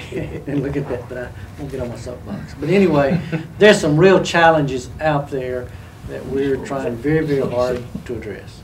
And they still have to maintain that graduation rate. And I will just say, I did some preliminary review, and I told Mr. Gill about this. I tracked some of the cohorts, starting, you know, from 9th grade through the 12th grade. We have about a 4% dropout rate in some of our schools right now. And with the kind of things that Mr. Odom is describing, that's going to be really hard not for that number to increase. I mean, they're up against tremendously difficult circumstances. What is our graduation rate? 89.2. It was 89.4 this year. Last year it was 91.45, something like that. Is there a test coming up very soon? Major test in the high school level? They've done away with the gateway test. The juniors and seniors still have to have the gateway. In other words, you must pass this test to graduate. But they're increasing the number of end-of-course tests. The end-of-course test counts 25% of the student's grade. Of course, they factor that in. They've got to have that 70 passing grade. Of course, if you don't earn a credit, you cannot graduate. So they're increasing those courses. Algebra 2 is added this year, for example. What's your initial impression of the block system? How's that working? We're using a modified block. It's not a pure block system. And we did that for a couple of reasons. One, to some of your AP, advanced placement students and all, they need a little bit longer in time. Career and technical education need a little bit longer blocks in time. So we tried to have a little bit of both to get in the 7 periods and also do some block scheduling to increase time for lab courses, your sciences labs. Everything now that Tennessee has to be a lab science. So you've got to make a lab situation out of all the sciences, so you need some additional time for some of those courses. We need more time to get it all done. I don't know way to say it, but we're trying our best to. We actually met with the high school principal today, and I don't think any of them liked the 7-period day. Of course, the dilemma was the state part of the high school diploma project increased from 20 to 22 credits. It's a graduation requirement 12. If you do the math, we offer 6 per year over 4 years. That's 24 opportunities. And we wouldn't be graduating 89% of the kids if they only had 24 opportunities for 4 years. So we had to expand to 7 periods. I don't think the teachers were crazy about it, but we didn't have any say-so at the state level with respect to, how they do business. We just, often we have to react to what's handed down.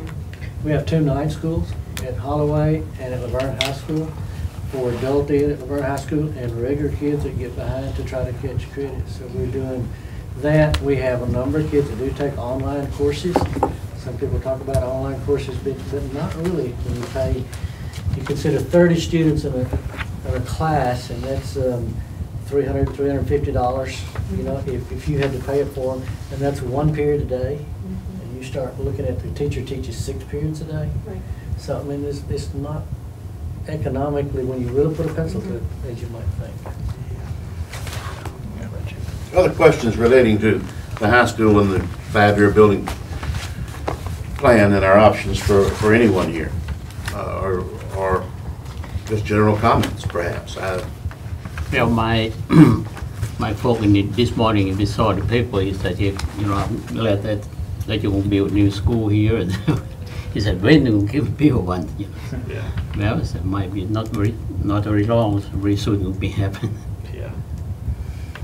It was my feeling when Mr.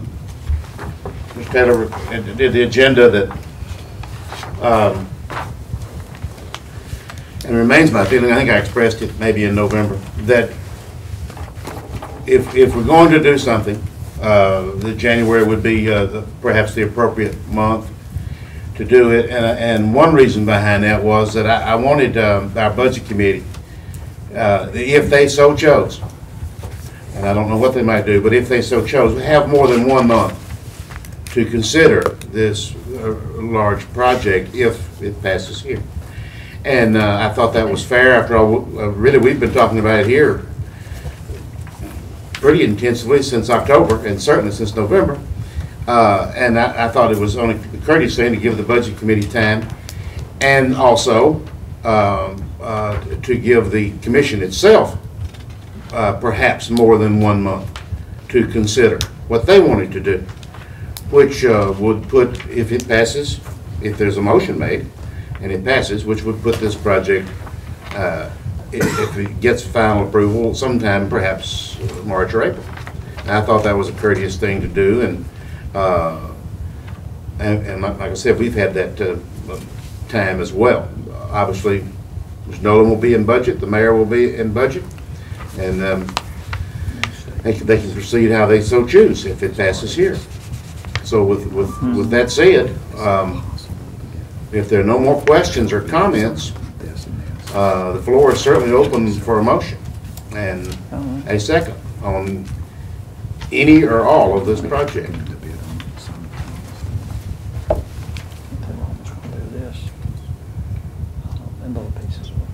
Let me ask a real strange question. Then, if we build a new high school, part of that new high school will be athletic fields, okay? Is it possible to tie those projects together? The expansion of Smyrna and Laverne with the new building of the new high school? Is it possible to get a bid on those? We could write them into the specifications with the contract as far as that goes. I'm just wondering if it's possible to do that, could you really get a better deal by doing something like that? It's just... We could put them in and break them out as an alternate bid, so we could either take it or not take it.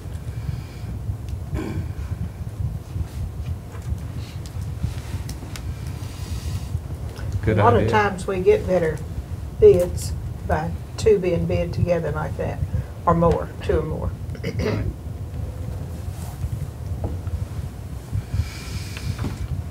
Personally, I'm for the high school. I'm ready to vote to move forward the high school.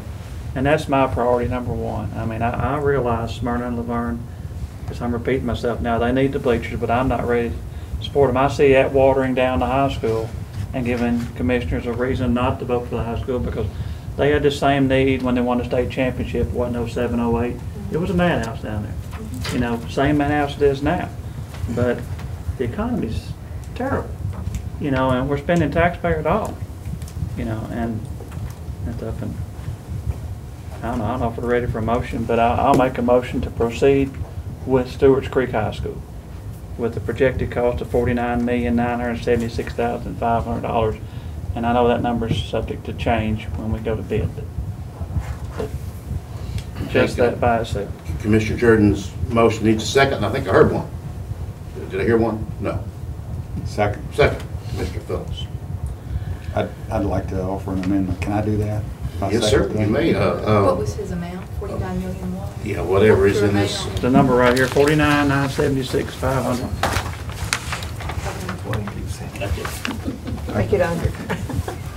I'd like to see if we can include those two bleacher projects in that bid process to see what it comes in. It would be great if they came in, all of them came in under that $49 million projects. Mr. Clardy's mentioned that you could have them bid it in a little separate way so that you could possibly pull those out. But I'd like to amend the motion to include those in the bid process. I'll second the amendment. Okay, comments on the amendment?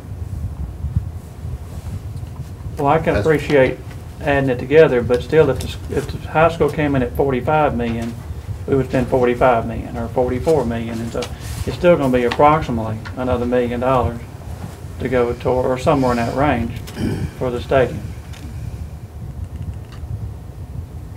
I'm not sure, Commissioner Jordan, that I understand your. You're still spending $1 million. You're still spending $1 million. Yes, sir. Whether, no matter how you bundle it Yes, together. sir. And if the schools come in bid significantly under the 49 million, then we don't spend that money. You know, Okay. that money is still either not borrowed or still in reserve. I see what you're saying, Yeah. but maybe not.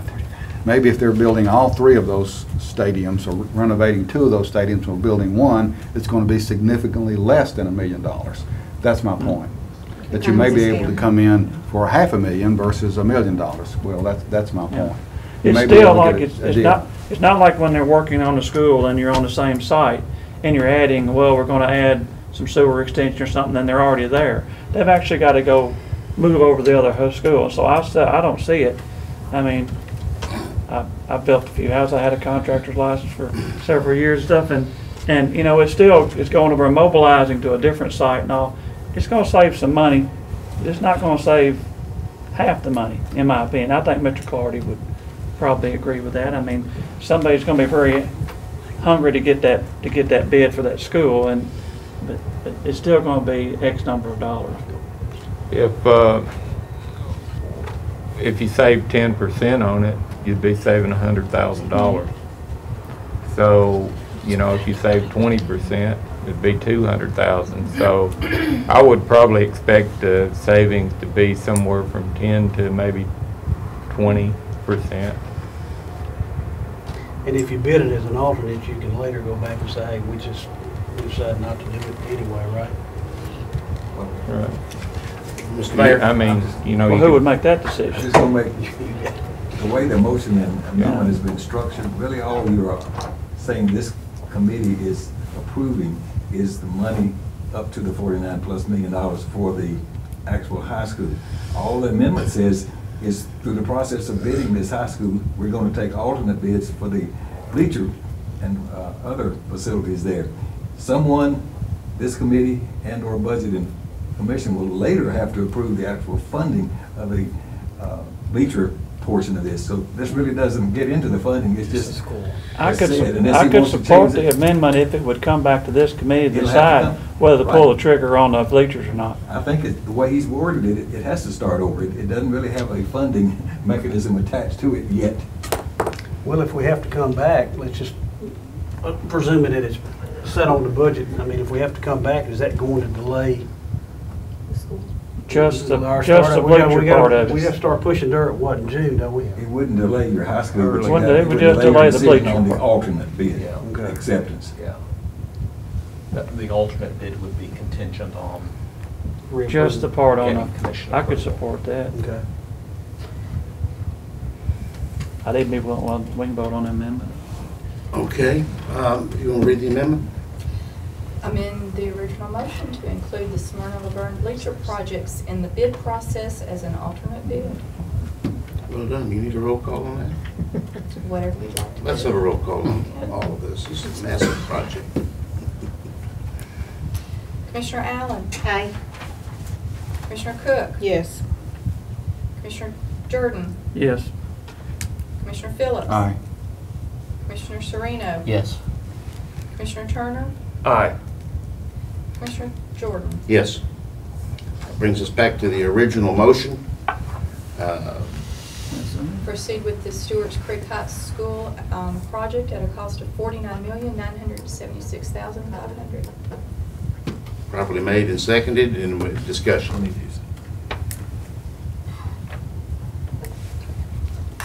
Last call. Call the roll, Michelle, if you would, please. Commissioner Allen? Aye. Commissioner Cook? Reluctantly, yes. Commissioner Jordan? Yes. Commissioner Phillips? Aye. Commissioner Sereno? Yes. Commissioner Turner? Aye. Commissioner Jordan? Yes. Unanimous vote. But the design is, the design for the school itself, almost completed. It's Yeah, going good well. thing. Thank you. We have a meeting tomorrow, and as a matter of fact, but it's going well, and we're probably 35% through it. Thank you, Mr. Gill, Mr. Sandvik, Mr. Clardy, and others. But the gentleman. Appreciate your attendance. He saw the paper. He said, Um, oh, good. New business, anything from anyone? Let me ask a question, if I might, of the committee. That is the high school portion of this 5-year plan. And does not include anything else, which is fine, but I want to open the floor for any motions on any of those other projects. Or we can consider them next month if you wish, or I can shut up and you can ponder on it, whatever you'd like to do.